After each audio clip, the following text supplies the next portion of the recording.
Hi, my names are Kevin Okot. I'm from Osiligi boys. Stop. No, I can't stop. This one you have to keep going. Okay. So now you got to ask your questions for Candace. So my first question is, when the incident occurred, how did you survive it? Next question? Next one. Yeah.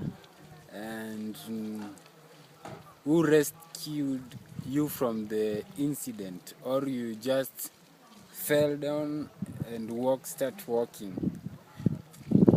And are you planning to resettle from your country and get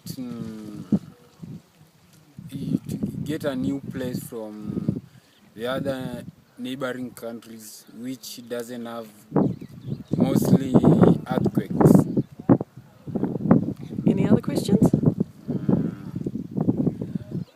Is the church that fell down at that time, have they repaired it?